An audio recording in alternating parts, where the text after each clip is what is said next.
नमस्कार, आप देख रहे हैं अपना बिहार। मैं हूं आपके साथ विभा उपाध्याय। बुलेटिन की शुरुआत इस वक्त बड़ी खबर के साथ। सूत्रों के हवाले से ये बड़ी खबर आ रही है।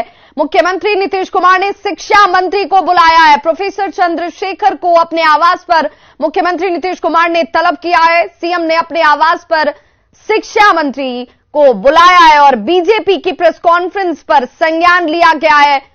मुख्यमंत्री नीतीश कुमार की तरफ से बीजेपी ने सरकार को अल्टीमेटम देते हुए 16 दिसंबर की तारीख बता दी और 16 दिसंबर तक अगर बीटेट और सीटेट पास अभ्यर्थियों को लेकर कोई फैसला नहीं लिया गया तो उसके बाद सदन की कार्यवाही को चलने नहीं दिया जाएगा। इस अल्टीमेटम को लेकर मुख्यमंत्री की तरफ से शिक्षा मंत्री को अपने आवास पर बुलाया गया। शिक्षा मंत्री से मुख्यमंत्री बातचीत करते नजर आएंगे।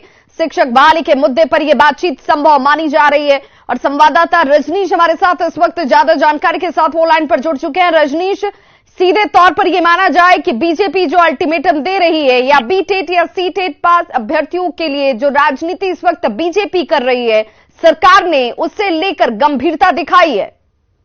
बिल्कुल, देखिए जिस तरह से बीजेपी के प्रदेश अध्यक्ष संजय जायसवाल ने आज संवाद किया था, प्रदेश अध्यक्ष संजय जायसवाल ने आज संवाद किया था जो सीटेट और बीटेट अभ्यर्थी है उनके साथ, और साफ तौर से चेतावनी भी दी है कि 13 दिसंबर तक अगर जो भी सीटेट बीटेट अभ्यर्थी हैं उनकी जो मांगे हैं उन पर विचार नहीं किया जाता है, बहाली को लेकर कुछ क्लियर नहीं होता है, हम आंदोलन करेंगे और उसके साथ साथ जो सदन है उसको हम नहीं चलने देंगे। जिसके बाद सीएम नीतीश कुमार ने शिक्षा मंत्री चंद्रशेखर को तलब किया है और हम इस बात की तस्दीक इसलिए कर रहे हैं क्योंकि शिक्षा मंत्री अभी चंद्रशेखर जो है सीएम आवास गए हैं और सीएम आवास के अंदर में तत्कालीन शिक्षा मंत्री विजय कुमार चौधरी जो वर्तमान में वित्त मंत्री हैं वो भी गए हैं और पूरे मुद्दे पर सीएम खुद जो है बातचीत करेंगे, क्योंकि संजय जायसवाल ने वो पूरा आंकड़ा दिखाया है कि 2020 में जिस मुद्दे पर एनडीए की सरकार ने चुनाव लड़ी थी और उसके बाद क्या शर्त रखे गए थे कि कितनी बहालियां होगी, यानी उस आंकड़े के आधार पर संजय जायसवाल ने आज संवाद किया था और आरोप लगाए थे कि डिप्टी सीएम तेजस्वी यादव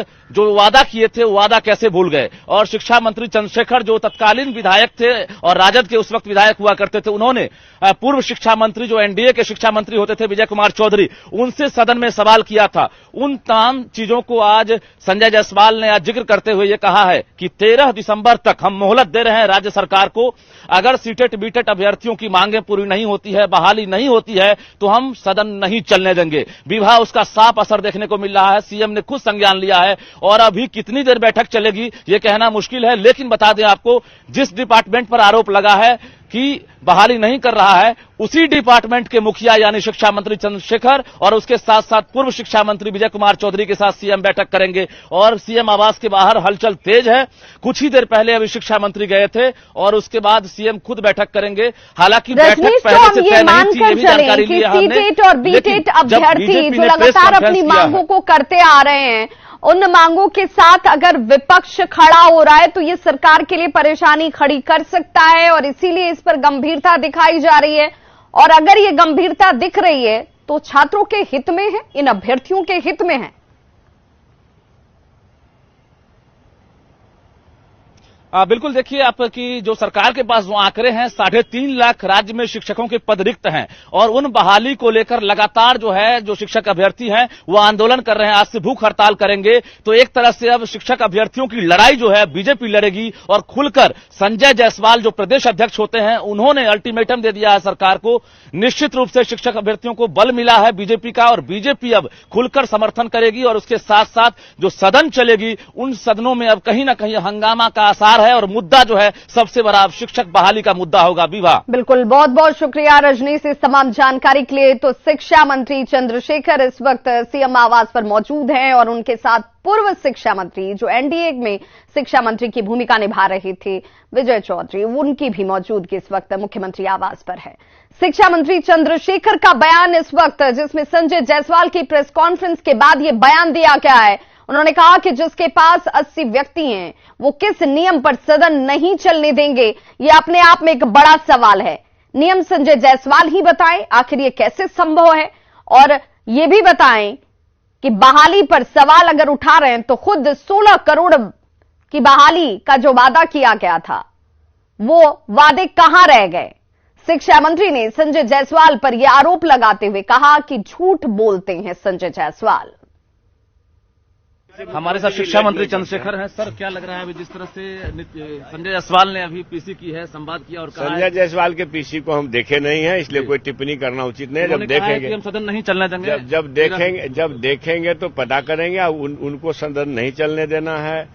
समझ लीजिए 80 व्यक्ति उसके पास में है और किस नियम से नहीं चलने देंगे, नियम वही बताएंगे। शिक्षक बहाली का मुद्दा है सर, वो बता रहे हैं कि बहाली नहीं होगी तो वही ना, तो ये जो है 16 करोड़ बहाल कर दिए, फिर रहे 2 साल तो कितना बहाल किए पता नहीं। आप लोग पूछिए। सवाल आपने ही किया था सदन में जिस समय वो शिक्षा मंत्री थे विजय कुमार चौधरी उस वक्त।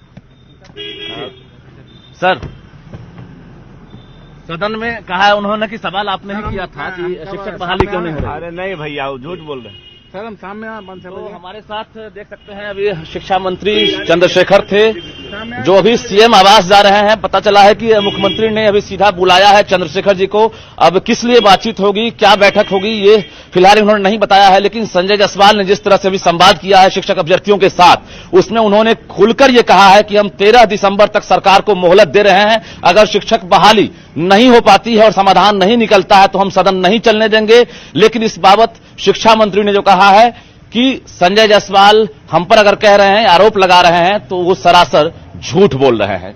कैमरामैन सुबोध के साथ रजनीश कुमार, न्यूज़ 18 पटना।